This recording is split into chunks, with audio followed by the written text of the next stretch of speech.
ಈ ದಿನ ನಮ್ಮ ಬಸರಾಳ ಗ್ರಾಮದಲ್ಲಿ ಕಾಲವರೇಶ್ವರ ದೇವಸ್ಥಾನದ ಕೊಂಡ ಮಹೋತ್ಸವ ಹಾಗೂ ಜಾತ್ರಾ ಮಹೋತ್ಸವ ನಡೀತಾ ಇದೆ. ಇದು ಪುರಾತನ ಕಾಲದಿಂದ ಕೂಡ ನಡ್ಕೊ ಬರ್ತಾ ಇದೆ. ಇಲ್ಲಿ ಇತಿಹಾಸ ಪೂರ್ವ ಇಲ್ಲಿ ಹೊಯ್ಸಳರ ಶಿಲಾಶಾಸನದ ಬಗ್ಗೆ ಹೇಳಲಿಕ್ಕೆ ಒಂದು ಐತಿಹಾಸಿಕ ಸ್ಮಾರಕನೂ ಕೂಡ ನಮ್ಮಲ್ಲಿದೆ. ಅಲ್ಲಿ ಕಾಳಭೈರವನ ವಿಗ್ರಹನೂ ಕೂಡ ಅವತ್ತಿನ ಕಾಲದಲ್ಲಿ ಇಮ್ಮಡಿ ನರಸಿಂಹನಾಯಕ ಇಲ್ಲಿ ಪ್ರತಿಷ್ಠಾಪನೆ ಮಾಡಿರುವಂಥ ಒಂದು ಕಾಳಭೈರವ ವಿಗ್ರಹನೂ ಕೂಡ ಇದೆ.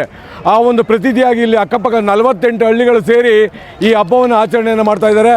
ಇಲ್ಲಿ ಶನಿವಾರ ರಥೋತ್ಸವ ಮಾಡಿ, ಭಾನುವಾರ ಕೊಂಡ ಹಾಗೂ ಗಿಂಡಿ ಮಾಡಿ, ಸೋಮವಾರ ಬೆಳಿಗ್ಗೆ ನಾವು 6 ಗಂಟೆಗೆ ಕೊಂಡವನ್ನು ಆಯುವುದರ ಮುಖಾಂತರ ಈ ಹಬ್ಬಕ್ಕೆ ನಾವು ಚಾಲನೆಯನ್ನು ನೀಡ್ತೀವಿ.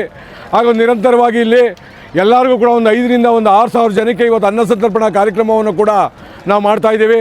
ಅದ್ರ ಜೊತೆಗೆ ಇಲ್ಲಿ ಜನಕ್ಕೆ ತಿಂಡಿ ಇಲ್ಲ ಅಂಥೇಳಿ ಬೆಳಿಗ್ಗೆ ಹಲವಾರು ನಮ್ಮ ಯುವಕರು ಕೂಡ ಸೇರಿ ತಿಂಡಿಯನ್ನು ಕೂಡ ಆಚರಣೆಯನ್ನು ಮಾಡ್ತಾಯಿದ್ದಾರೆ. ಅದ್ರ ಜೊತೆಗೆ ಇಲ್ಲಿ ಜನಗಳಿಗೆ ಅಲ್ಲಿ ಇಲ್ಲಿ ಯಾವುದೂ ಕೂಡ ಬೇಸರ ಆಗಬಾರ್ದು ಅಂಥೇಳಿ ಒಂದು ಮನೋರಂಜನಾ ಕಾರ್ಯಕ್ರಮವನ್ನು ಕೂಡ ನಾವಿಲ್ಲಿ ಆಯೋಜನೆಯನ್ನು ಮಾಡ್ತಾಯಿದ್ದೇವೆ. ಇಷ್ಟು ನಿರಂತರವಾಗಿ ಇಲ್ಲಿ ನಡ್ಕೊಂಬರ್ತಾ ಇದೆ. ಈ ಹಬ್ಬ ಸ್ಟಾರ್ಟ್ ಆಗಿ 12 ದಿವಸಗಳಾಗಿದೆ. 12 ದಿವಸಗಳಲ್ಲಿ ಒಂದೊಂದು ದಿನವೂ ಕೂಡ ಒಂದೊಂದು ಉತ್ಸವಗಳು ನಡೀತಾ ಇದೆ. ಇವತ್ತು ಕೊನೆಯದಾಗಿ ರಥೋತ್ಸವ ಹಾಗೂ ಕೊಂಡೋತ್ಸವ, ಗಿಂಡಿ ಉತ್ಸವ ಇಷ್ಟು ಕೂಡ ಇವತ್ತು ನಮ್ಮ ಬಸರಾಳಿನಲ್ಲಿ ಇತಿಹಾಸ ಪೂರ್ವದಿಂದ ಕೂಡ ನಡ್ಕೊ ಬರ್ತಾ ಇದೆ. ಇಲ್ಲಿ 48 ಹಳ್ಳಿಗಳು ಸೇರಿ ಈ ಒಂದು ಹಬ್ಬವನ್ನು ಆಚರಣೆಯನ್ನು ಮಾಡ್ತೀವಿ.